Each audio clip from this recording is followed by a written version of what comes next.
The year was 1857, a summer unlike any other. Heat scorched the land, but a greater fire had begun to spread, the fire of rebellion. What started in Meerut was now blazing across India, igniting a fierce resistance against British rule. From royal courts to rural fields, people were rising, princely states and peasants alike, driven by a shared thirst for freedom. In the rugged hills of Bundelkhand, nestled among dry forests and rocky cliffs, stood the small but proud kingdom of Devgar. It was ruled by Raja Veer Singh Dev, a warrior king known not for his wealth or armies, but for his unshakable honor. He was a man forged by duty and loyalty to his motherland. Though the British had offered alliances, favors, and even threats, he had refused them all. His answer never changed. The land that feeds me will never bow to a foreign crown. Devgar was not a mighty kingdom. Its army was modest, barely 500 men, armed mostly with swords, spears, and old muskets. But what they lacked in weapons, they made up for in resolve. These were not just soldiers. They were farmers, hunters, and artisans who had traded plows and tools for blades and shields. Their hearts burned with the dream of a free homeland. One humid evening, a council of ministers gathered in the stone hall of the palace. Tension was thick in the air. The royal priest, an old man with a white beard and kind eyes, broke the silence. "Your Highness," he said, bowing slightly, "our scouts report the British army is only 4 miles from our border. They come with cannons, horses, and crates of gunpowder. We have no such luxury. All we hold are swords and courage." There was a heavy pause. The ministers looked at their king, expecting concern, perhaps even fear. But Raja Veer Singh remained calm. A faint smile touched his lips as he stood, his hands resting lightly on the carved arms of his throne. "We have the red banner," he said, his voice steady. "That is not just a flag. It is our symbol of pride, the blood of our ancestors, the fire of our purpose. And more than that, we have hearts that know how to fight for freedom." The red banner, fluttering atop the highest tower of Devgar Fort, was more than cloth. It had become a legend among the people, a sign of defiance, of unity, of hope. Wherever it flew, the spirit of Devgar seemed to grow stronger. The ministers straightened in their seats, their weariness replaced by quiet strength. The priest nodded. "Then we shall prepare, my king, come what may." That night, as the hills of Bundelkhand lay under a blanket of stars, the people of Devgar began to ready themselves for the storm that was coming.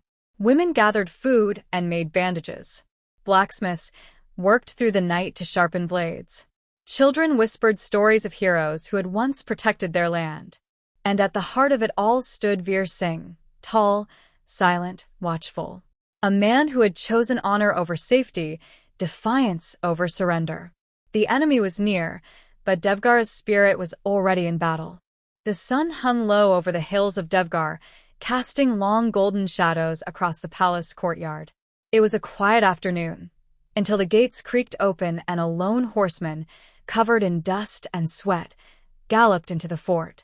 His turban was askew, his robes torn, but his eyes burned with urgency. He dismounted swiftly and handed over a tightly sealed scroll to a palace guard.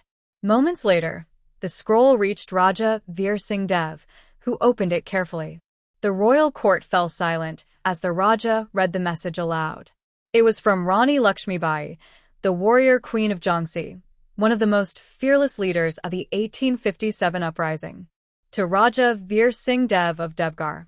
The British march with growing strength. We stand at the gates of Gwalior, but without allies, our position is fragile. If the warriors of Devgar ride with us, we can strike a mighty blow and claim Gwalior in the name of freedom. Rani Lakshmibai. There was no hesitation in Veer Singh's heart. As soon as he finished reading, he turned to his scribe and dictated his reply. To the Queen of Jhansi. Devgar's blood flows with Jhansi's. Where your sword rises, ours shall rise too. We are bound not by treaties, but by honor. We shall fight at your side. Raja Veer Singh Dev. He sealed the letter with the emblem of the red banner and handed it back to the writer, who nodded with gratitude and galloped away into the fading sunlight. Soon after, the war council was assembled in the stone halls of the palace. General Rudrama Singh, the kingdom's most trusted commander, studied the map before him. His brow was furrowed, but his eyes were calm. Around him sat the finest minds of Devgar, warriors, tacticians, and loyal advisors. Rudrama stood and addressed the council. "My king, the road to Jhansi is long and treacherous. If we send our men to aid the queen, we leave Devgar vulnerable." Veer Singh nodded slowly. "And if we do nothing, we let Jhansi fall alone. If she is defeated, we are next. Unity is not a choice, it is survival." A murmur of agreement passed through the council chamber. General Rudrama, after a moment's thought, proposed a solution. "Then let us divide our forces. I will take 200 of our finest men and ride to Jhansi. We will reinforce the queen and prepare for the battle at Gwalior. The remaining troops will stay behind to defend our homeland." The king placed a firm hand on Rudrama's shoulder. "Take the red banner with you. Let them see Devgara's colors on the battlefield. Let them know we do not abandon our allies." Preparations began immediately.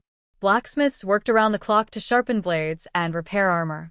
Women packed medicinal herbs and food for the warriors. Elders blessed the soldiers, tying sacred threads around their wrists for protection. At dawn, the gates of Devgar Fort opened, and a caravan of warriors marched out, horses gleaming in the morning light, banners fluttering with purpose. Leading them was General Rudrama, his eyes fixed toward the distant horizon where Jhansi awaited. Behind them, atop the highest tower of the fort, the red banner flew higher than ever before. And though they rode in different directions, Devgar and Jhansi were now united, two flames in the same fire of resistance. Dust spiraled into the air as the British encampment settled on the parched outskirts of Devgar. The sun bore down mercilessly, painting the hills with waves of heat. Captain William Forsyth, a tall, clean-shaven officer with cold blue eyes, stood surveying the terrain from atop a rocky ledge. He wore his confidence like armor. To him, Devgar was just another provincial pocket of resistance, ill-equipped, poorly trained, and no match for British discipline and firepower. "Another hill fort, another skirmish," he muttered to his aide. "We'll have the flag flying atop that palace before the week is out." But Devgar was not just a collection of stone walls and swords. Beneath its surface flowed generations of resistance, hidden tunnels, fierce pride, and a people who knew every inch of their land. Inside the stone palace, the air was heavy with tension. In the royal war chamber, lit dimly by oil lamps, Raja Veer Singh Dev sat at the head of a large table carved from local teak. His general and closest ally, Rudrama Singh, stood beside him, tracing lines across a hand-drawn map of the surrounding hills. "The British are camped here," Rudrama said, pointing to a spot east of the fort. "They've brought 2 cannons and a large cache of gunpowder. If we allow them to fully fortify, the siege will be long and bloody." He paused, eyes sharp with thought. "But they are unfamiliar with our terrain. Beneath these very hills run the old escape tunnels, long unused but still intact. If we strike their ammunition depot through those tunnels, we could destroy their supplies in a single blow." Veer Singh leaned forward, his fingers steepled beneath his chin. "A single strike," he said thoughtfully, "could even the odds. But the path is dangerous, the tunnels narrow, and guarded by shadows." Before another word could be spoken, a clear voice broke the silence. "Let me go." All heads turned. A young soldier had stepped into the room. He was lean, with sun-darkened skin and sharp eyes that held no fear. His name was Arjun, just 19, but already known among the garrison for his quiet determination and unmatched agility. "I was born in the lower quarters near the tunnel mouths," Arjun said. "I played in them as a child. I know every bend, every crevice. I can get in and out before they even notice." Rudrama raised an eyebrow. "You're brave, boy. But this mission is suicide if you're caught." Arjun's expression didn't waver. "Better to die in fire than live in chains. If this strike gives Devgar even a chance, I will take it." Veer Singh stood slowly and walked over to Arjun. He looked into the young soldier's eyes, searching for doubt. There was none. Only conviction. Then go, the king said. But not alone. Arjun shook his head. The more who go, the greater the risk of detection. I'll travel light, move fast. There was a long silence in the chamber. Then Rudrama stepped forward and placed a hand on the boy's shoulder. Then you carry not just fire, but the hope of all of Devgar. That night, preparations were made in hushed voices. Arjun was given a small pouch of explosives, a dagger, and a satchel of food wrapped in banana leaves. Before leaving, he climbed the palace tower and saluted the red banner fluttering above. Then, without fanfare, he slipped into the night, swallowed by the shadows of the hills. As he crawled through the narrow stone tunnels, memories of his childhood came rushing back, days spent chasing lizards through the dark, pretending to be a warrior. Tonight, it was no game. The tunnel opened silently behind a thicket near the British camp. Arjun lay flat on his belly, watching the guards. Their attention was lax, the heat having dulled their senses. He waited patiently until the moment came. Swift as a jungle cat, he crept past the tents, reaching the wooden crates of powder stacked behind the main cannon. His fingers trembled only once as he set the fuse, lit it, and whispered, "For Devgar." But just as he turned to retreat, a British sentry spotted him.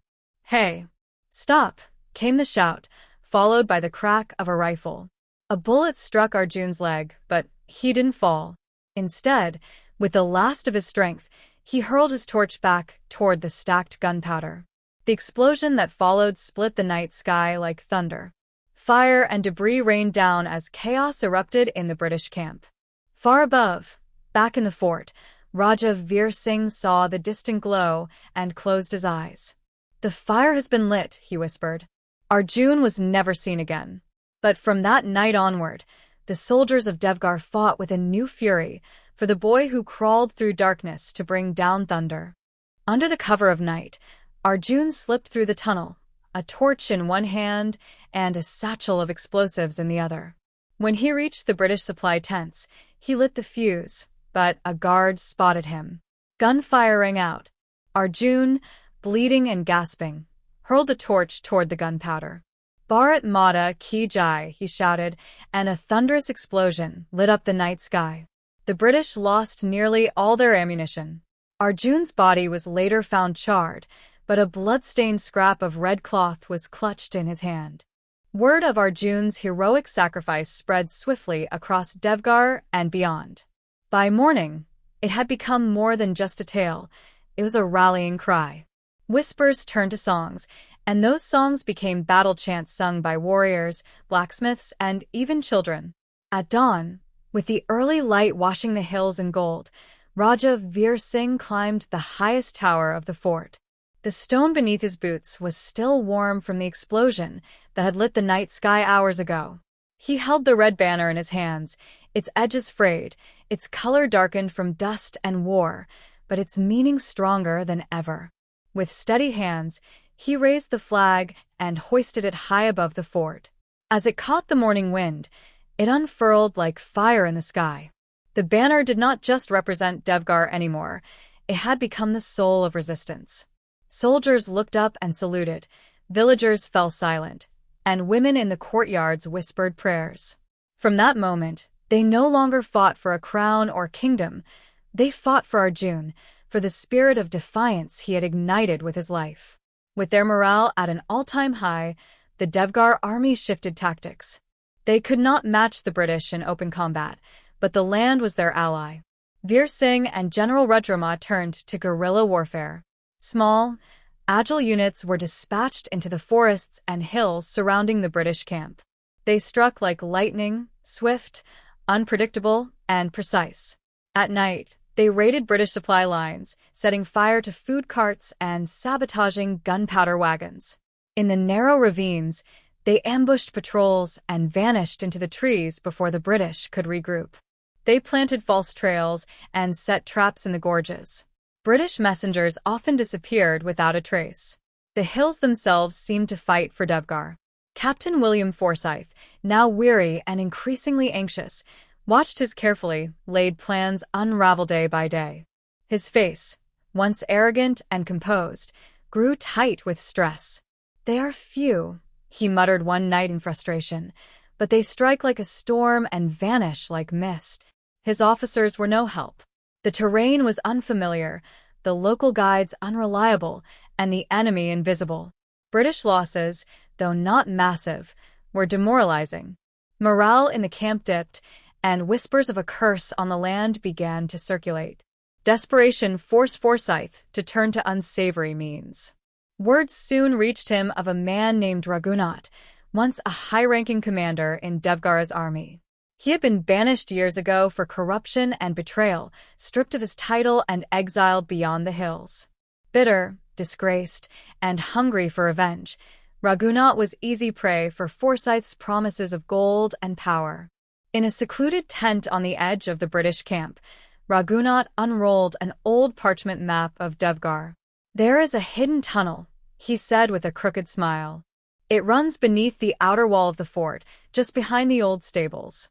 It was once used by the royal family in times of siege." Forsyth leaned in. "And it still exists?" "I helped design it," Raghunath replied, his voice laced with venom. "I can lead your men straight through." The British officer's face lit up, not with joy, but with calculation. For the first time in days, he saw a chance to end this war quickly. No more chasing ghosts in the forest.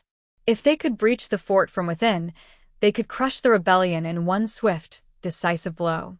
But in the shadows of the hills, the people of Devgar were watching.